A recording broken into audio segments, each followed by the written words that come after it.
Hey guys, welcome back to my YouTube channel The Medico's World and I'm your mentor Rupali Sharma. तो students हम लोग कर रहे थे क्लास 11th का chapter photosynthesis in higher plants. इसके अंदर हम लोगों ने ओवरव्यू देख लिया था और हम लोगों ने अर्ली जो एक्सपेरिमेंट्स हुए थे अर्ली ईयर्स के अंदर वो हम लोग कंप्लीट कर चुके थे। इसके अंदर हम लोगों ने बहुत सारे एक्सपेरिमेंट देखे थे। फॉर एग्जांपल हम लोगों ने बेल जार एक्सपेरिमेंट देखा था, हम लोगों ने ऑक्सीजन की डिस्कवरी देखी कैसे हुई थी एंड हम लोगों ने क्या देखा कि वाटर का क्या रोल था, मतलब हाइड्रोजन डोनर कौन था, अलग अलग बैक्टीरिया के अंदर हमारा एनर्जी का सोर्स कौन था, कौन इम्पॉर्टेंट था।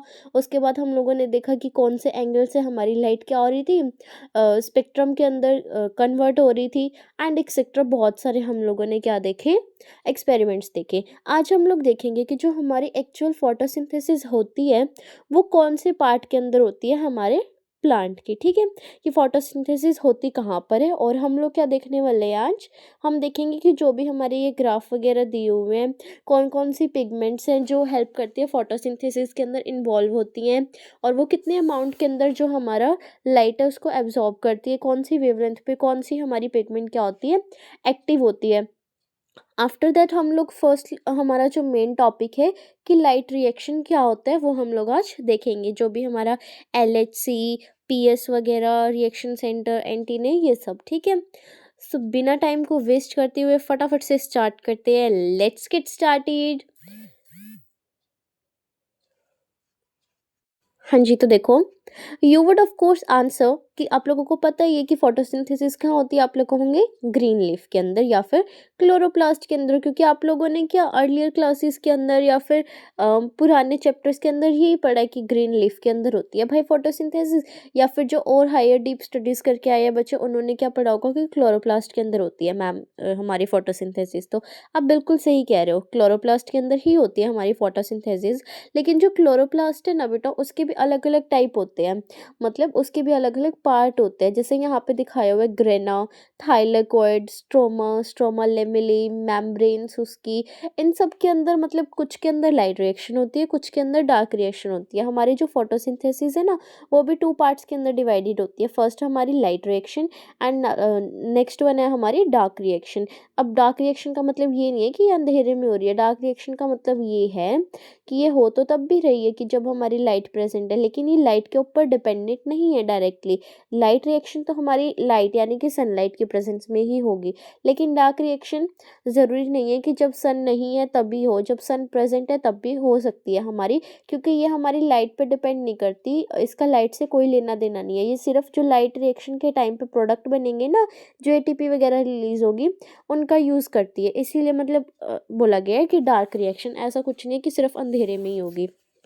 तो देखो यहाँ पर photosynthesis does take place in green leaves of plant but it does so also in other green part of the plant. ठीक है कि हाँ ग्रीन लीफ के अंदर होता है प्लांट के फोटोसिंथेसिस, लेकिन सिर्फ ग्रीन लीव्स के अंदर हो ये कहना तो बिल्कुल भी सही नहीं है, क्योंकि प्लांट के अंदर तो और भी बहुत सारे ग्रीन पार्ट होते हैं ना, जैसे जो यंग स्टेम होती है, मेसोफिल सेल्स होते हैं वो सब, तो उन वो भी तो ग्रीन कलर के होते हैं, उनके अंदर भी होना चाहिए भाई हमारा क्लोरोप्लास्ट प्रेजेंट, तो उनके अंदर भी फोटोसिंथेसिस होनी चाहिए, उन्हें भी तो खाना चाहिए ना।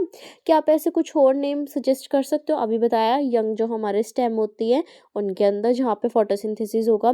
You would recollect from previous until that the mesophyll cells, आ गया ना mesophyll cells in the leaves have a large number of chloroplast. Leaf के अंदर कहाँ पे प्रेजेंट होंगे हमारे क्लोरोप्लास्ट? मेसोफिल सेल के अंदर।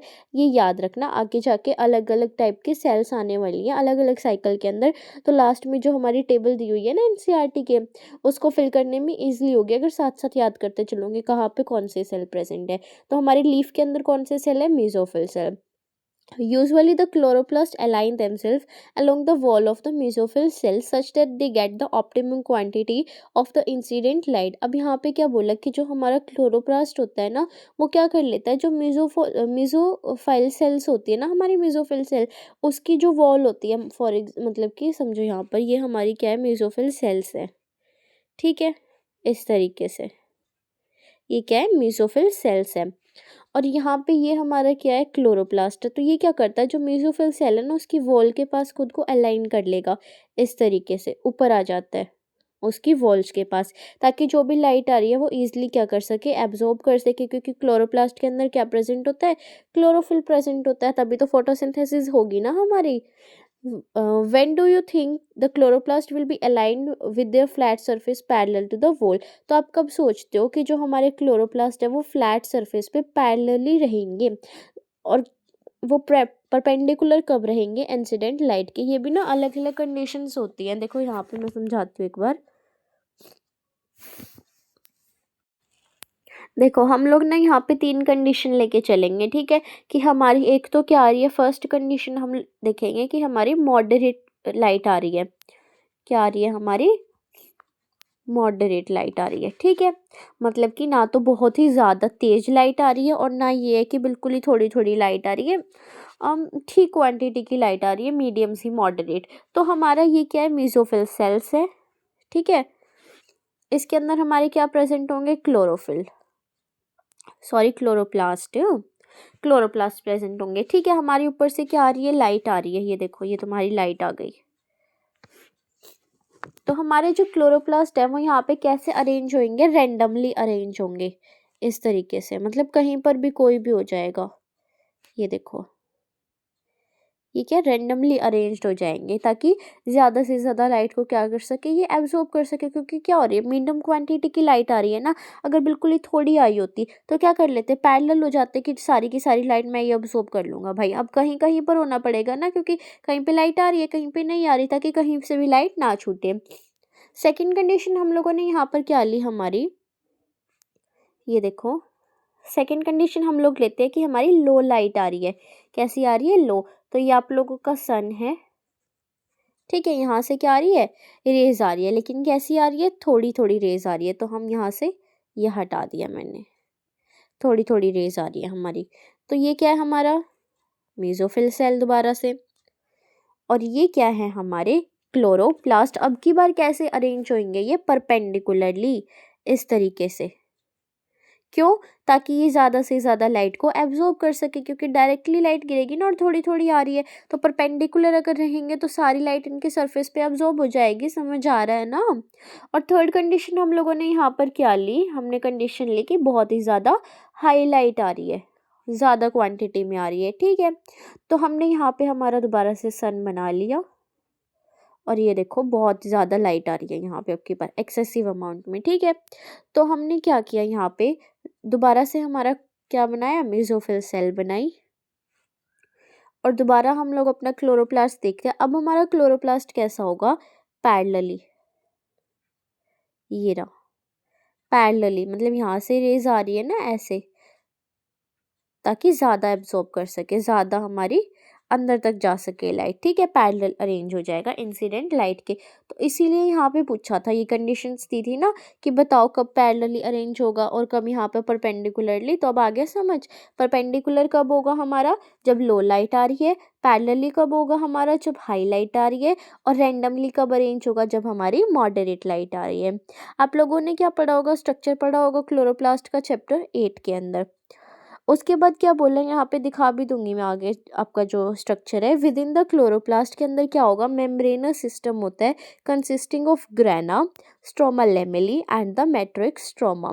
There is a clear division of labour within the chloroplast. Chloroplast के अंदर क्या होता है, क्लियर डिवीजन होता है हमारी लेबर का, कि सबका अपना अपना काम क्या होता है, डिवाइडेड होता है। देखो यहाँ पे स्ट्रक्चर दिखाया हुआ है मैंने, बाहर वाली जो लेयर है उसको क्या बोल देंगे, आउटर मेम्ब्रेन, अंदर वाली को इनर मेम्ब्रेन। और फिर जो ये तुम्हारे ऐसे सिक्के जैसे दिख रहे हैं ना, ये ऐसे प्रेजेंट होते हैं, एक यहाँ पे लगा लो, ठीक है। तो एक के को क्या बोलोगे तुम लोग, थाइलाकॉइड, और पूरे के पूरे स्ट्रक्चर को इसको क्या बोल दोगे तुम लोग, ग्रेना। और ये जो कनेक्टेड है आपस में एक दूसरे से, वो क्या चीज़ है हमारी, स्ट्रोमा लेमेली। स्ट्रोमा लेमेली ये देखो, ये दिखाई हुई है कनेक्ट करती हुई, ये हमारा ग्रेना। और जो ये आसपास में इसके ऐसे फ्लूइड प्रेजेंट है, ये क्या है हमारा स्ट्रोमा। और छोटे छोटे क्या प्रेजेंट है हमारे, राइबोसोम्स। ये बीच में दिखाए हुए स्टार्च ग्रेनुअल, और हमारी लिपिड की ड्रॉपलेट, स्टोरेज भी तो होती है ना।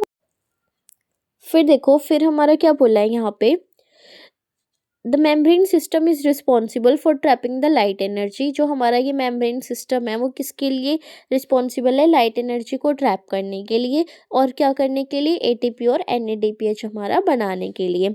यानी कि लाइट रिएक्शन हमारी कहाँ कहाँ पे होगी? जो हमारे मेम्ब्रेनस पार्ट होंगे। मेम्ब्रेनस पार्ट कौन से? हम लोगों के ग्रेना, स्ट्रोमा लेमेली और हमारा क्या हो जाएगा? थाइलेकॉइड हो जाएगा। इसको आप लोग कैसे याद रखोगे? देखो यहाँ पर ट्रिक भी बता देती हूँ मैं एक बार।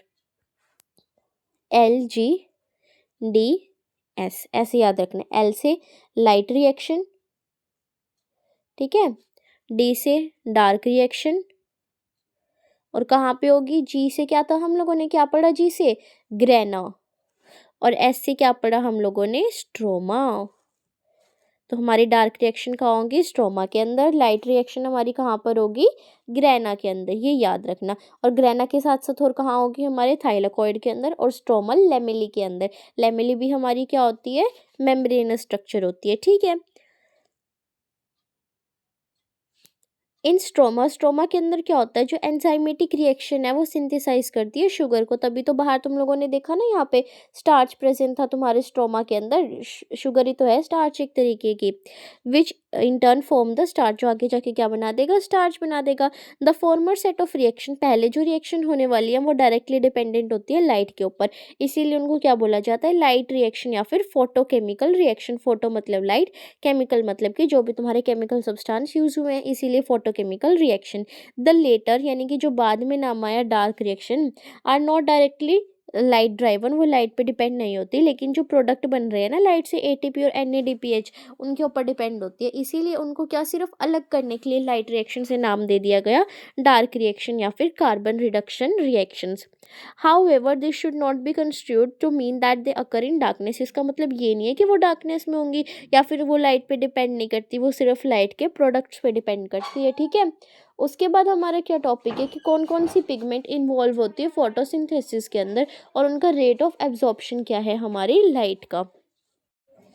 तो देखो यहाँ पर क्या बोला है हमारा, looking at plant, have you ever wondered why and how there are so many shades of green in their leaves even in the same plant. क्या कभी आपने ये सोचा है कि एक सेम प्लांट को भी अगर हम देखते हैं ना, तो उसके भी अलग अलग पार्ट में क्या होता है? बहुत सारी शेड होती है ग्रीन की। मतलब लीफ ज़रूरी थोड़ी है कि हर तरफ से पूरा का पूरा एक ग्रीन हो, कहीं से लाइट ग्रीन होता है, कहीं से डार्क ग्रीन होता है, कहीं से थोड़ा येलोइश ग्रीन होता है, ऑरेंजिश ग्रीन होता है ना। तो वो डिपेंड करता है कि कौन कौन सी पिगमेंट वहाँ पे प्रेजेंट है। We can look for an answer to this question by trying to separate the leaf pigment, यानी कि लीफ पिगमेंट को अलग अलग से पढ़ के हम लोग इस क्वेश्चन का आंसर दे सकते हैं। और ये जो लीफ पिगमेंट का पता लगाएगा, ये कौन सी क्या कहते हैं एक्सपेरिमेंट से पता लगाया गया? पेपर क्रोमेटोग्राफी से। A chromatographic separation of the leaf pigment shows that the color that we see in leaf is not due to a single pigment but due to 4 pigments। अब जो भी हम लोग लीफ की शेड देखते हैं ना, ग्रीन, लाइट ग्रीन से लेके डार्क ग्रीन तक, बीच में सारी शेड आ गई उसकी, तो वो क्या है हमारी? वो एक सिंगल पिगमेंट के ऊपर डिपेंड नहीं करती, वो 4 अलग अलग पिगमेंट्स के ऊपर डिपेंड करती है। वो कौन सी हमारी 4 पिगमेंट है? Chlorophyll A, chlorophyll B, xanthophyll और हमारी कैरोटीनॉइड्स। जो क्लोरोफिल ए और बी है उसका नाम तो आपने मोस्टली सुना ही होगा, लेकिन ज़ैंथोफिल और कैरोटीनॉइड्स भी प्रेजेंट होते हैं। क्लोरोफिल ए क्या होती है? ब्राइट या फिर ब्लू ग्रीन दिखाई देती है क्रोमेटोग्राम के अंदर। क्रोमेटोग्राम क्या हो जाएगा? क्रोमेटोग्राफी के अंदर जो इंस्ट्रूमेंट यूज़ करेंगे ना, उसका नाम है क्रोमेटोग्राम। तो हमारा क्लोरोफिल ए क्या रिप्रेजेंट करता है? हमारी ब्राइट और ब्लू ग्रीन लाइट को, मतलब यहाँ पे ये सबसे ज़्यादा कलर प्रोवाइड करेगा ब्लू ग्रीन। और क्लोरोफिल बी क्या प्रोवाइड करेगा? Yellow green. ज़ैंथोफिल हमारा मोस्टली येलो होता है और कैरोटीनॉइड हमारा रेडिश ऑरेंजिश, तो येलो से लेके येलो ऑरेंज। कैसे याद रखोगे? ज़ैंथोफिल येलो होता है, पता है हम लोगों को। कैरोटीनॉइड हमारा रेडिश ऑरेंज जैसा कलर होता है, तो येलो ऑरेंज। अब बच्चा बी और ए तो सबसे मेन है, तो इसको तो येलो दे नहीं सकते, सब में येलो आ रहा है ना, तो बी के अंदर क्या कर दो? येलो ग्रीन कर दो, और इसमें ब्लू ग्रीन कर दो, इसको अलग भी तो दिखाना है ना। अब हम लोग क्या देखते हैं? अलग अलग रोल देखेंगे, पिगमेंट कौन सी पिगमेंट क्या रोल प्ले करती है हमारी फोटोसिंथेसिस के अंदर। तो देखो यहाँ पर pigments are substance that have an ability to absorb light at specific wavelength. हमारी पिगमेंट क्या होती है, पिगमेंट के पास ना, पिगमेंट ऐसे सब्सटेंस होते हैं, केमिकल सब्सटेंस होते हैं जिनके पास ना एबिलिटी होती है, वो क्या कर सकते हैं, लाइट को एब्जॉर्ब कर सकते हैं जो अलग अलग वेवलेंथ से आ रही है हमारी। कि ज़रूरी थोड़ी है सारी लाइट एक जैसी वेवलेंथ की आती है, कोई 200 की आ रही है, कोई 400 की आ रही है, कोई हमारी 700 की आ रही है, कोई 600 की आ रही है ना, अलग अलग वेवलेंथ पे तो एब्जॉर्ब करती है लाइट को। Can you guess which is the most abundant plant pigment in the world. आप लोगों को ये तो पता ही है कि कौन सी सबसे ज़्यादा पाई जाने वाली हमारी प्लांट की पिगमेंट है, क्लोरोफिल ए। तो ये याद रखना क्योंकि हम लोग मोस्टली क्लोरोफिल ए के बारे में ही सुनते हैं ना, इस वजह से भी, मतलब कि इस वजह से आप लोग इजीली इस क्वेश्चन का आंसर दे सकते हो। Let us study the graph showing the ability of chlorophyll A pigment to absorb lights of different wavelength. अब क्या करेंगे हम लोग, कुछ ग्राफ देखने वाले हैं जो हमें क्या बताएगा कि क्लोरोफिल ए तो हमने बोल दिया सबसे ज़्यादा प्रेजेंट है, लेकिन क्लोरोफिल ए क्यों प्रेजेंट होती है सबसे ज़्यादा, वो उसके रोल को डिफाइन करेगा। तो आप लोगों को विबग्योर के बारे में तो पता ही होगा है ना, जो हमारा क्या होता है, रेनबो के कलर्स होते हैं विबग्योर, वॉयलेट, इंडिगो, ब्लू, उसके बाद क्या होता है हमारा ग्रे, येलो और हमारा रेड, ग्रीन, येलो और रेड। देखो यहाँ पर हमारा दिखाया भी हुआ है। सबसे पहले जो हमारा है ये वाला, देखो यहाँ पर जो ग्रीन वाला है ना, ये क्लोरोफिल बी है और ये क्लोरोफिल ए है, तो ये याद रखना थोड़ा सा। एक मिनट, ये कैरोटिनॉइड है, कैरोटिनॉइड, कैरोटिनॉइड, क्लोरोफिल ए, ठीक है, हाँ तीन ही है। तो देखो यहाँ पे क्या दिखाया है, इस साइड लिखा हुआ है absorbance of light by the chloroplast pigment. ये जो क्लोरोप्लास्ट के अंदर पिगमेंट प्रेजेंट है ना, वो कितना एब्जॉर्ब कर पा रहा है लाइट को। तो सबसे पहले हम लोग देखते हैं क्लोरोफिल ए, हमारा क्लोरोफिल ए, ये देखो ये ग्राफ दिख रहा है क्लोरोफिल ए का, ये नीचे गया और ये यहाँ पे आ गया। तो यहाँ पे अगर हम लोग देखें VIB GYOR, यानी कि जो क्लोरोफिल ए है वो मोस्टली कौन से रीजन के अंदर ज़्यादा एब्जॉर्ब कर रही है, बी और आर, ब्लू और रेड के अंदर। फिर है हमारी क्लोरोफिल बी, ये देखो सबसे ऊपर गई हुई है, लेकिन वेवलेंथ इसकी कम है। ज़्यादा वेवलेंथ तक कौन एब्जॉर्ब कर सकता है, हमारा जो कौन है, क्लोरोफिल ए है। कैरोटिनॉइड भी हमारा क्या रह गया, पीछे ही रह गया बेचारा। और यहाँ पे क्या दिखाया हुआ है कि रेट ऑफ फोटोसिंथेसिस, फोटोसिंथेसिस का जो रेट है, मतलब वो कौन सी हमारी रीजन के अंदर ज़्यादा हो रही है, ये भी मोस्टली हमारे ब्लू और रेड रीजन के अंदर सबसे ज़्यादा हो रही है ना।